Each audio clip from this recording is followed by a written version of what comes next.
Selamat pagi, saya ucapkan kepada seluruh peserta kelas Hukum Ketenagakerjaan semester 4. Pada hari ini kita akan memasuki sesi ke-7.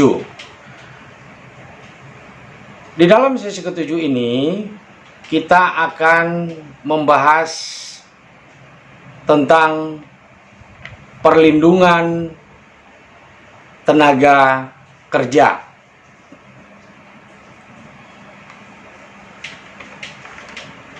Landasan filosofis dari perlindungan tenaga kerja, yang pertama, pembukaan Undang-Undang Dasar tahun 1945, salah satu tujuan negara adalah mewujudkan kesejahteraan umum dan mencerdaskan kehidupan bangsa, mewujudkan masyarakat adil dan makmur. Artinya, di sini pemerintah harus menciptakan kemakmuran dan pada waktu yang sama mengusahakan agar setiap warga negara memperoleh bagian yang wajar sesuai dengan jasa dan kebutuhannya. Negara wajib memberikan prioritas tinggi kepada penempatan tenaga kerja dan melaksanakan strategi perluasan kesempatan kerja agar setiap orang yang mampu dan mau bekerja dapat bekerja secara produktif sesuai dengan kecakapan dan keinginannya. Pasal 27 ayat 2 Undang-Undang Dasar 1945. Tiap-tiap warga negara berhak atas pekerjaan dan penghidupan yang layak bagi kemanusiaan. Pasal 28D ayat 2, 28E ayat 3, 28H ayat 3 Undang-Undang Dasar 1945. Jenis perlindungan tenaga kerja. Prof. Supomo mengatakan, pertama, perlindungan ekonomis, yaitu perlindungan tenaga kerja dalam bentuk penghasilan yang cukup, termasuk bila tenaga kerja tidak mampu bekerja di luar kehendaknya. Yang kedua, perlindungan secara sosial dalam bentuk jaminan kesehatan kerja dan kebebasan berserikat dan perlindungan hak untuk berorganisasi. Yang ketiga, perlindungan teknis dalam bentuk keamanan dan keselamatan kerja. Undang-Undang 13 tahun 2003, perlindungan penyandang cacat, perlindungan anak, perempuan, waktu kerja, K3, pengupahan, dan jam sostek yang sekarang sudah menjadi BPJS Ketenagakerjaan. Perlindungan terhadap pekerja penyandang cacat. Yang pertama, pengusaha wajib memberikan perlindungan sesuai jenis dan derajat kecacatannya. Ini bisa kita baca di pasal 67 ayat 1 Undang-Undang 13 tahun 2003. Contoh, penyediaan aksesibilitas, pemberian alat kerja, dan alat pelindung diri. Undang-Undang 4 tahun 97 atau Undang-Undang Nomor 4 tahun 97 tentang penyandang cacat. Coba nanti diupdate undang-undang terbarunya. Di sana didapatkan sanksi terhadap pelanggaran, pidana kurungan paling singkat 1 bulan dan paling lama 12 bulan, dan atau denda paling sedikit 10 juta dan paling banyak 100 juta. Pasal 187 Undang-Undang 13 tahun 2003. Itu tadi perlindungan terhadap penyandang cacat. Sekarang perlindungan terhadap anak. Yang dimaksud di sini perlindungan terhadap pekerja anak. Pasal 68 sampai 75 Undang-Undang 13 tahun 2003. Anak adalah setiap orang yang berumur di bawah 18 tahun. Pengusaha dilarang mempekerjakan anak. Pasal 68 Undang-Undang 13 tahun 2003.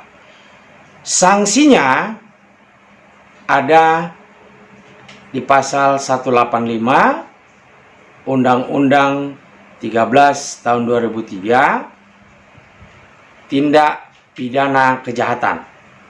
Pidana penjara paling lama 4 tahun dan denda paling sedikit 100 juta dan paling banyak 400 juta. Saya ulang, pidana penjara paling singkat 1 tahun dan paling lama 4 tahun.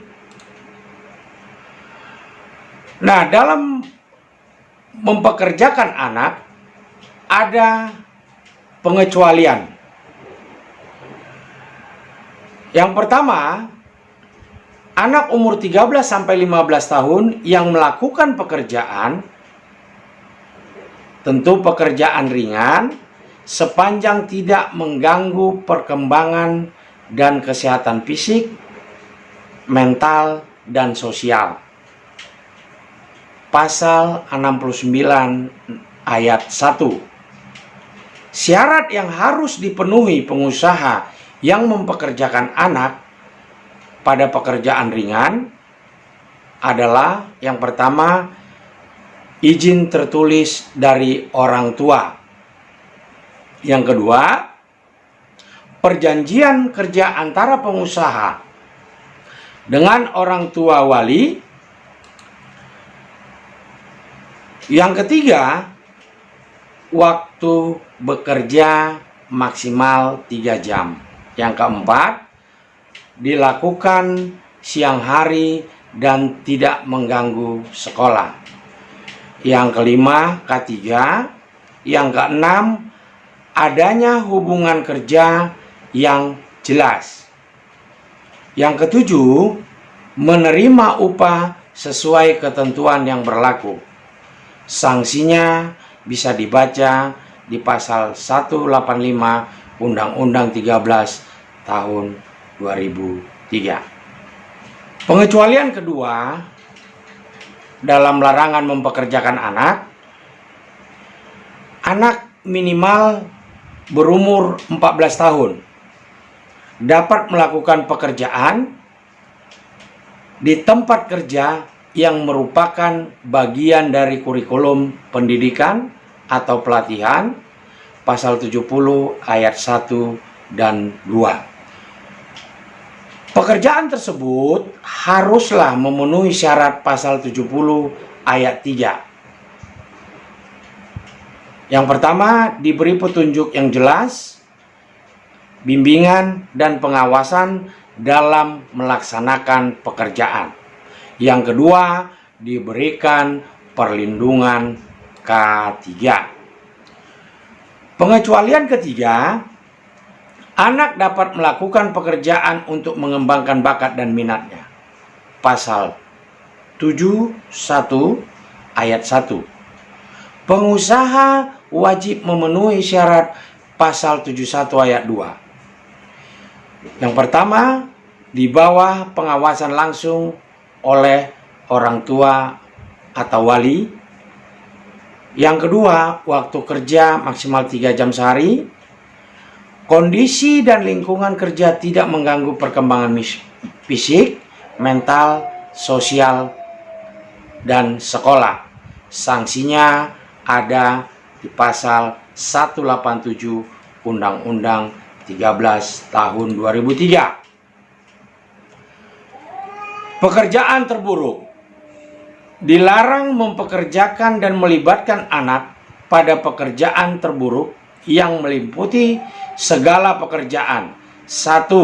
Dalam bentuk perbudakan atau sejenisnya, yang memanfaatkan, menyediakan atau menawarkan anak untuk pelacuran, produksi pornografi, pertunjukan porno, atau perjudian.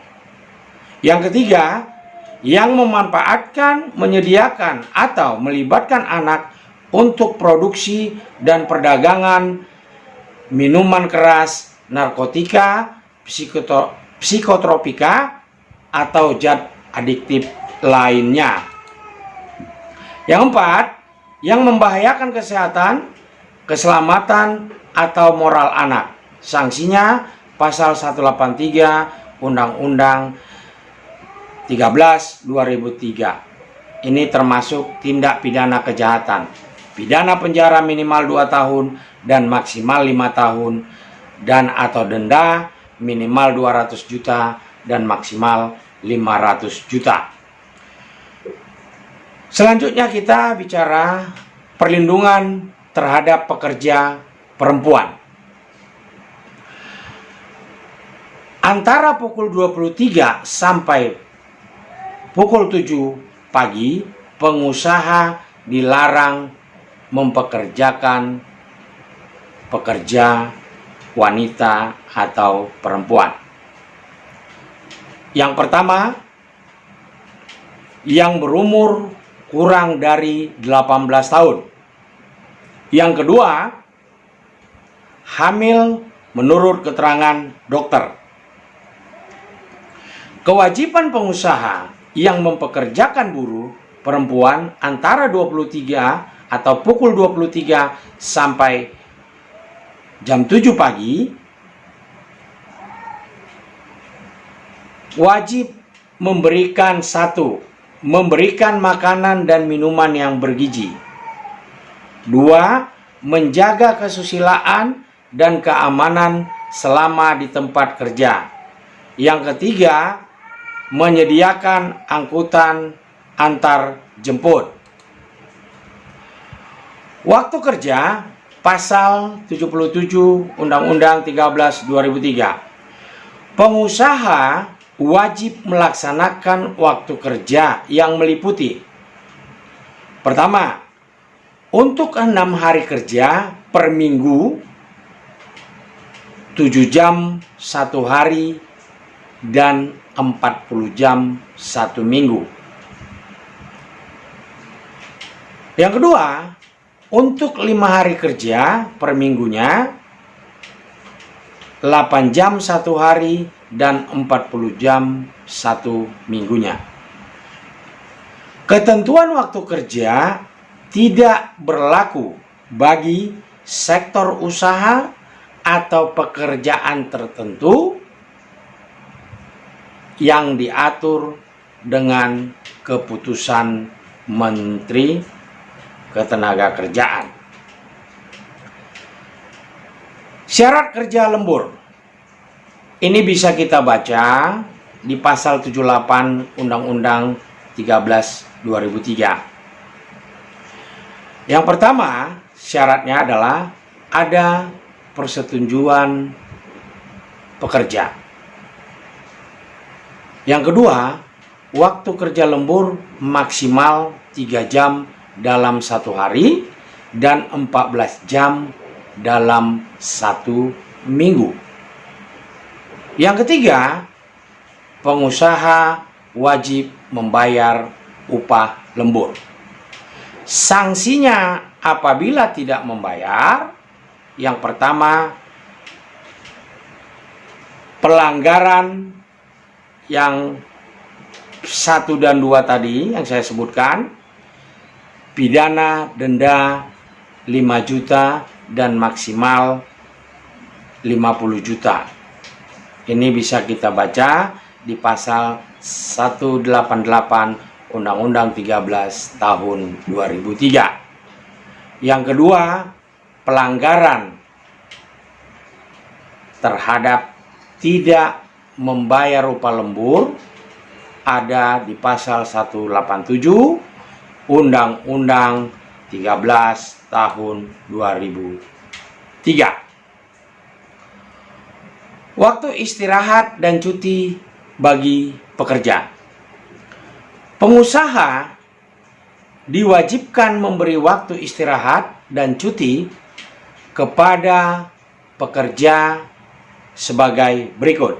Yang pertama, istirahat antara jam kerja minimal setengah jam setelah bekerja 4 jam terus menerus. Istirahat mingguan, buruh berhak atas upah penuh. Yang kedua, cuti tahunan. Minimal 12 hari kerja setelah buruh bekerja 12 bulan terus menerus. Buruh berhak upah penuh, mendapatkan upah penuh.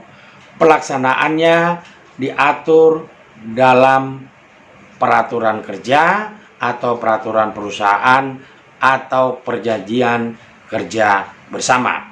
Yang ketiga, buruh diberikan istirahat panjang minimal 2 bulan dan dilaksanakan pada tahun ke-7 dan ke-8 masing-masing 1 bulan bagi buruh yang telah bekerja 6 tahun. Secara terus-menerus tentunya pada perusahaan yang sama, dan ini diatur dengan keputusan menteri. Apabila waktu cuti ini atau istirahat dan cuti ini tidak dilaksanakan, maka ada sanksinya di pasal 187 Undang-Undang 13 tahun 2003. Hak buruh atas istirahat lainnya, ya. Jadi ya, setelah yang 2 tadi ada lagi yang lainnya yang merupakan hak buruh. Yang pertama, apabila buruh menjalankan ibadah berhak atas upah penuh. Contohnya bagi yang beragama Islam, ketika dia melakukan ibadah haji, maka perusahaan wajib memberikannya. Jika ini dilanggar, tentu ada sanksinya. Sanksinya bisa dibaca di pasal 185 Undang-Undang 13 tahun 2003. Yang kedua, cuti haid. Buruh tidak wajib bekerja bila merasa sakit pada hari pertama dan kedua masa haid. Buruh berhak atas upah, diatur dengan peraturan perusahaan atau perjanjian kerja bersama. Yang ketiga, istirahat melahirkan. Diberikan kepada pekerja wanita, tentu yang sudah berkeluarga, 1,5 bulan sebelum saatnya melahirkan dan 1,5 bulan setelah melahirkan atau keguguran. 1,5 bulan setelah keguguran, pekerja berhak atas upah penuh. Sanksinya bisa dibaca di pasal 185 Undang-Undang 13/2003. Yang kelima adalah pekerja wanita diberikan kesempatan untuk menyusui anaknya.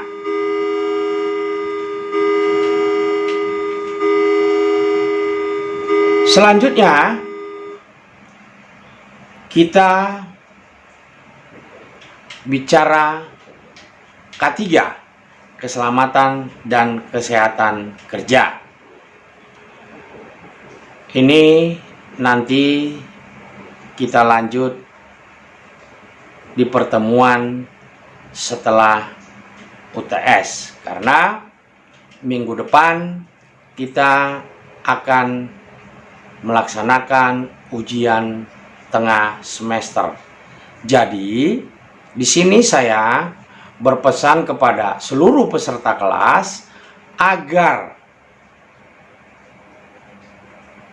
dari sesi 1 yang saya suruh untuk merangkum, supaya rangkumannya dibaca ulang atau YouTube-nya ditonton ulang. Demikianlah pertemuan kita hari ini. Semoga bermanfaat. Terima kasih.